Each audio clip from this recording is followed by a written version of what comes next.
Sunrise. Now, this month is a historical one for gay marriage. France and New Zealand have joined 12 other countries worldwide to legalise same-sex unions. But it's a different story here in Australia. Even more so in China. Yeah, where around 80% of homosexuals are in sham marriages. Why? Well, it's to please the parents and keep the bosses happy. Mitchell Luo and his partner Pablo Molina live in China, and Shelley Argent is the national spokesperson for parents and friends of lesbians and gays in Australia, and they, of course, join us live this morning. Good morning to you all. Hello, and first to you, Mitchell. Good morning, everyone. What is going on in China, and why are gay Chinese opting to marry straight people or lesbians? Oh, well, although more and more Chinese gay men choose to come out or stay unmarried, but most of them still suffer a lot the great pressure from society and their families. Firstly, marriage is like the ticket to be admitted into the society. Otherwise, your career path will be obstacled, and such as there's a glass ceiling for promotions if you're in a conservative companies or governmental institutions. And also for the family-wise, some people consider it's a family obligations to raise a child at a certain age. Even more so if you're the only child of the big family. And I'm pretty sure it's also applies for some overseas Chinese communities. Yes. So there's obviously a very strong cultural bias against being gay, as there has been in most of the Western world until very recently at least. Is there an official governmental bias against gay people? Official? I won't think so. It's just try to ignore the situation right now, it seems like. Yeah, all right. Pablo, you're from Chile. Is there more of a restriction of being gay and living in China? Can you compare the two for us?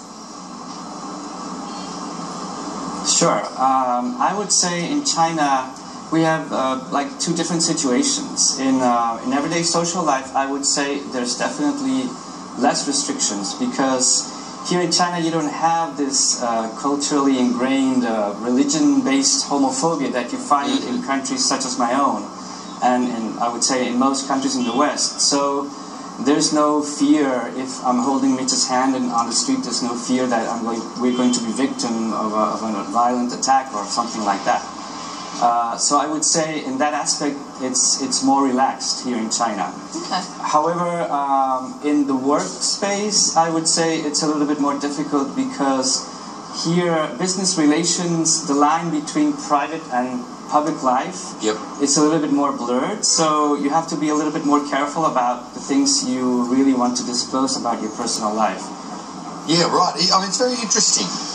It's obviously, a bit of a split between the public and the private there. Shelley, your eldest son is gay, and New Zealand is the first Asia-Pacific country to legalise same-sex marriages. So, is the myth of geisha, as they say, still a myth? The what? The myth of gay? You've not heard the myth of geisha? Right. Okay. Is Asia in general behind the 8 ball? Oh yes, it is. Absolutely. But again, they're moving forward, which is what we want. And I always feel that they're probably about 34 or 40 years behind Australia in the way we were, because it wasn't that long ago that, to be lesbian or gay wasn't legal in this country, and there were, quite a few bad repercussions if you did come out and try and live your life openly. But here in Australia now, it's just so much better, and I think that when you're talking about marriage, that it is moving ahead, and it will come. And when New Zealand voted for marriage equality just last week or the week before, I was just over the moon because I was just so excited. It was as if it was happening here because I could feel the joy that the parents would have been having, knowing that their gay daughter, lesbian daughter or gay son would be seen as equal to their straight children. And that is so important as a parent. And it's so important for the couple also to see their relationship seen as equal. Absolutely. And I think I'm just waiting now for our government to just come on board and realise that this issue isn't going away. No. Yep. Well, a lot of people over the moon about that. Okay, I'm feeling that something special could happen this morning. Mitchell, I want to bring you back into this conversation because before we go, you have got something to ask Pablo, I believe. Take it away. Yeah, sure. Actually, hopefully in Australia soon. Leon, Pablo, would you like to marry me? What? Oh my God! Would you like to marry me? Are you kidding me? Yeah, I would. Actually, yeah. Great.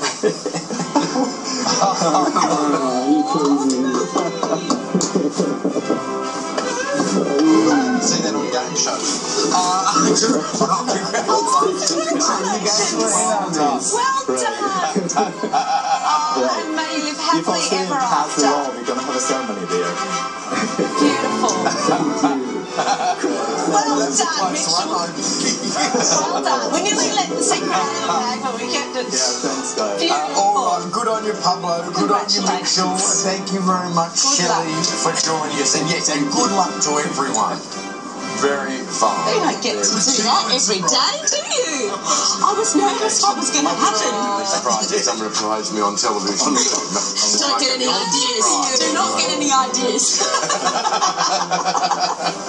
There you go. All right, happy days. Oh, isn't that wonderful? Nice. Hooray! Well done. It's lovely. Good stuff. Well, ahead. Now, we've put